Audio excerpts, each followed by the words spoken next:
Depending on how you approach prepping, it can be very, very expensive or not so much. You know, when I first started prepping, I got kind of caught up in the gear, you know, the stuff. I had to have the perfect bug out bag, which I would hate to tally up everything in there, what the total cost would be. And of course, my EDC kit, right? My everyday carry kit. So proud of it. Again, a lot of items in there. And my vehicle medical kit and my home medical kit. Lot and lots of supplies. But when I think back about it, you know, in the 10 years I've been on YouTube, I have never once used anything from my bug out bag, which I keep in my Jeep just in case. And I guess that's a good thing, right? And then my EDC, which again, I'm so proud of, so nicely organized, has so much stuff. I've only used it, you know, I don't know, probably 5 times. And then it was for my eyebrow pluckers, right, for an errant hair, or my husband wanted the fingernail clippers, you know, nothing of an emergency basis. And as for my vehicle medical kit, you know, I've used some of the boo-boo stuff for the grandkids, right? The Band-Aids and Neosporin and stuff like that. But any of the other stuff, nope, not so much.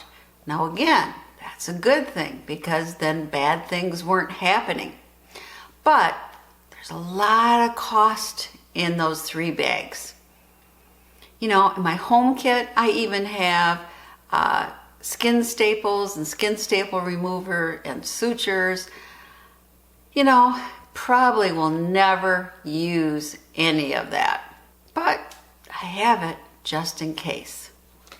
So what I'm getting at, it's easy to go whole hog into preparedness and spend a lot of money. Some people are like me, they get into the kits, right? Others get into guns and ammo and tactical wear. I mean, there's a lot of different paths you can take in prepping. Maybe it's bush crafting and they have to have the best axe and the best saw. But today what I want to talk to you about is it is possible to prep on a budget and protect your family from most emergencies. And I'll show you how. Hey, this is Prepper Potpourri with another prepping video.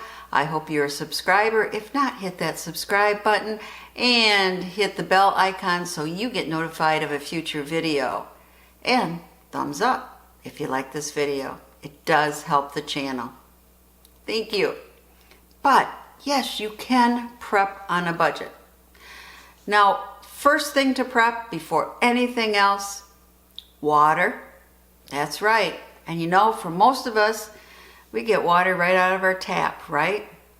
And if you are in a city area that actually has chlorine in the water, you can just store that water right in recycled bottles or juice containers, anything like that. Basically, it's kind of free, right? But start with your water. Now, the CDC says you need a gallon per day per family member. So that would be 31 gallons for a family member. And they have other recommendations for sanitizing and storing water long term. Of course, you can buy bottled water too, but it would cost over $40 for a 1-month supply for one person. So is that the best use of your budget? Now, if you live in an apartment and storing a lot of water isn't feasible, then make sure you get a life straw or something like it. This little straw for a little over 15 bucks can sanitize 1,000 gallons of drinking water. And that is invaluable depending on what emergency occurs. So for the water preps, it's either just about completely free or maybe $15 for an actual life straw or water filter. Again, not real expensive. So what's our number 2? Well, it is food. And people go, different routes for storing food for longer term. Some people do freeze-dried food, like here's a Mountain House one, 30-day emergency food supply kit. That's for one person, and it's normally $800 and it's on sale for $600. But boy, that could get expensive. That's only 1 month's supply and one person, and most of us have families that is more than one person. So going the freeze-dried route is pretty expensive. Now maybe you want to go the MRE route. Here's some from the Ready store. You can get a 1 month supply. It says for $461.97. But look carefully at shelf life. Only 1 to 5 years. Not the greatest investment for your budget. Now, I prefer the eat what you store method. You just buy extra each time you shop and rotate your canned goods. I advise making a list of your family favorite meals that can be made with shelf-stable items and have enough items on hand to make these meals to cover 30 days. And if you want to go the really super budget route, then do the beans and rice. For 1 month, you could have beans and rice enough for one person for less than $26. Now compare that with freeze-dried. That can be $800 for a month, MREs $500, or you might want to do a combination. I suggest first starting out with that beans and rice, having a month's supply for each family member, and from there start adding. When you go to the store, get a couple extra cans of goods and get things that you use, and maybe pasta and spaghetti sauce and things that are shelf stable that you can make a quick dinner with. And you gradually do that and you build up a great food pantry for not much money when you compare it to freeze-dried or MREs.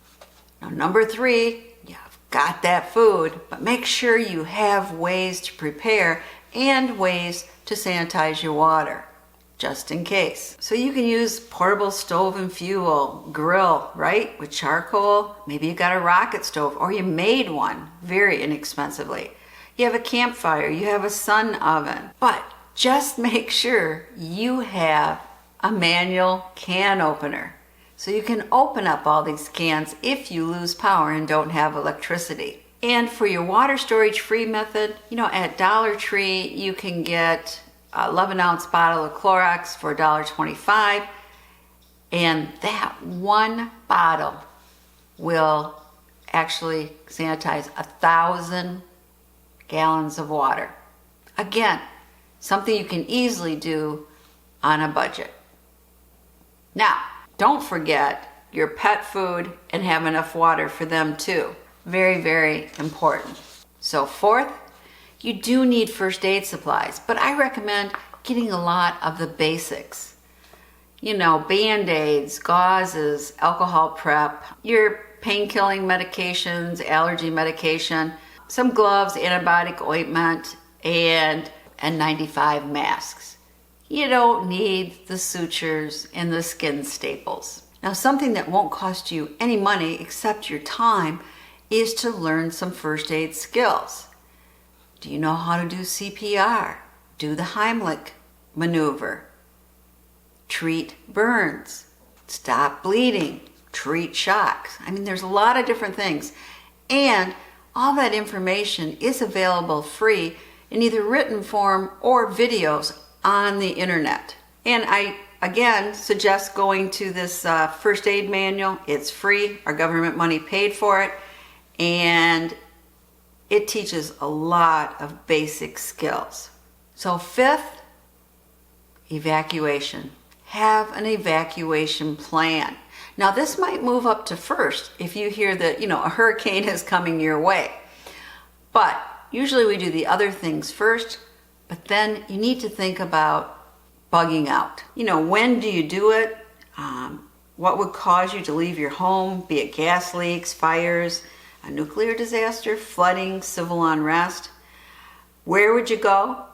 Can you live free with relatives and friends? Would you have to go to a Red Cross or FEMA shelter? Would you just camp or go to a motel? And how would you get there? If your vehicle, you need your gas money, bicycle, maybe by foot. And always make sure you plan alternative routes. Now, you should have a go bag for each family member. But again, you can use a lot of the equipment and stuff you have at your house. You know, change of clothes, right? Change of underwear, a good flashlight, something to munch on or eat. It really depends on where you are bugging out to and how you are traveling. By vehicle, you can take a lot more with you. If camping, you might already have all this stuff in your usual camping supplies. You know, if it's bicycle or by foot, you're just taking a backpack with the necessities. But always include your important documents such as passports, driver's license, birth certificates, and your prescription medicine and prescription eyeglasses, and some cash. And it's always a good idea to have food bars. I like the new Millennium energy bars. They don't take up that much room, and they're 400 calories a piece. Okay, again, doesn't have to cost you a lot of money. Now, fifth, there are miscellaneous things that you want to start accumulating. And very often you can do this in garage sales or neighborhood sales, maybe on Craigslist. You want a good headlamp, flashlights, portable cell phone charger, great idea. A battery solar radio with NOAA weather alert. You know, lighters, matches, fire starters, duct tape, tarps, paracord or rope, and a good multi-tool. Now, if you're out and about bugging out, you want some good maps too. And again, you can get free state maps here. They're also free at visitor centers very often when you enter a state. And if you are actually going on foot, you might want topo maps, and you can get it at this website. So if you've accomplished these things, really, most of your expenses are just on increasing your food budget a little bit as you go along. And taking time to learn skills. It doesn't have to break the bank. Anybody can become more prepared. So, if you're living on a budget, like many of us are, don't despair. You too can help your family be prepared for emergencies. And I really urge you to do it. If you do these 5 things, you will be ahead 99% of your neighbors, I am sure. As always, please subscribe, share the knowledge, and thumbs up if you like this video.